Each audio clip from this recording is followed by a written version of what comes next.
Republicans are trying to steal House seats by redrawing congressional maps. Just a very simple redrawing, we pick up 5 seats. But their plans could backfire.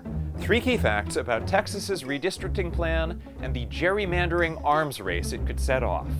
Number 1. Trump is scared of losing the midterms, so he's trying to change the rules in the middle of the game. Trump is in panic mode because 63% of voters don't trust his handling of the Epstein files. Job growth is way down.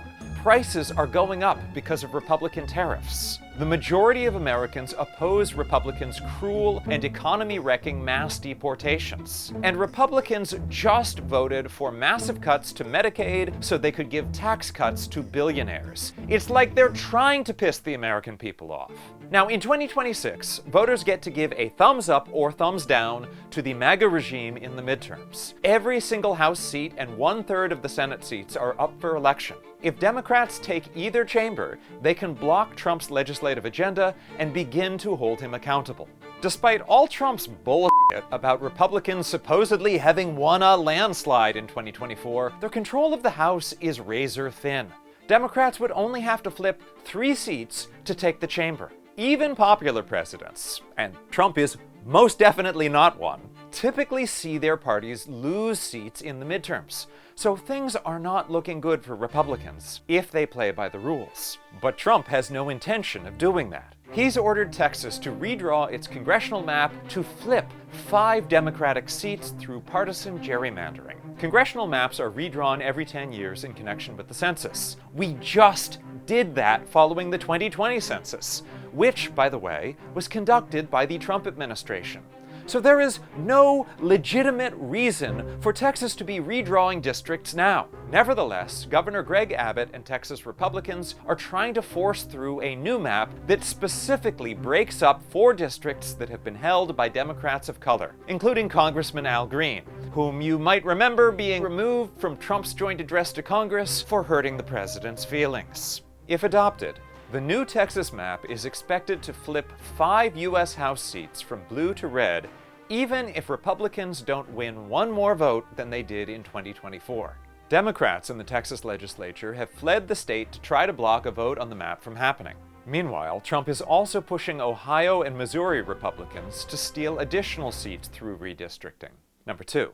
The way congressional seats are allocated already gives Republicans an inherent advantage. Democrats tend to live in highly populated urban areas where their votes are worth less than those of voters in rural areas. This is a given in the Senate, where each state gets 2 senators regardless of size, giving disproportionate power to voters in low-population states. In theory, the House of Representatives is more representative. But most people don't realize how much it still skews to favor low-population states. 40 million Californians get 52 House seats. 1 million Montanans get 2 seats. Even though California has more seats overall, each Montanan is getting more representation because 2 divided by 1 million is a lot more than 52 divided by 40 million. A Montanan's vote is worth more than 50% more than a Californian's in the House.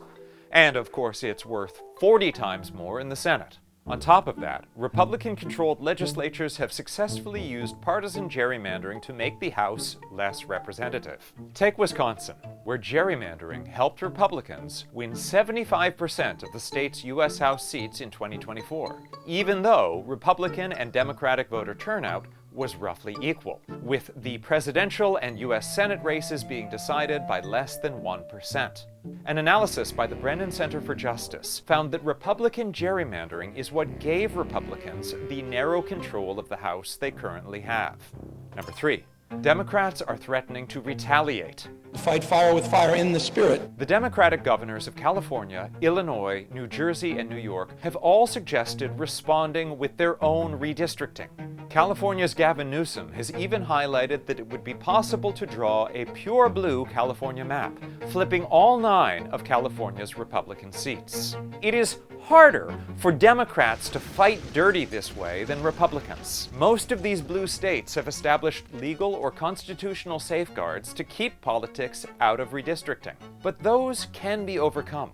From the pundit class, we're once again seeing a weird double standard applied to Democrats, who are expected to strictly follow rules that apparently don't even exist for Republicans anymore. The Boston Globe accused Newsom of, quote, going low. Common Cause warned that Newsom would set a, quote, dangerous precedent.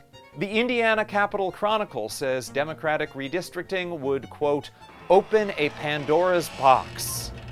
Let's be clear. The box is open.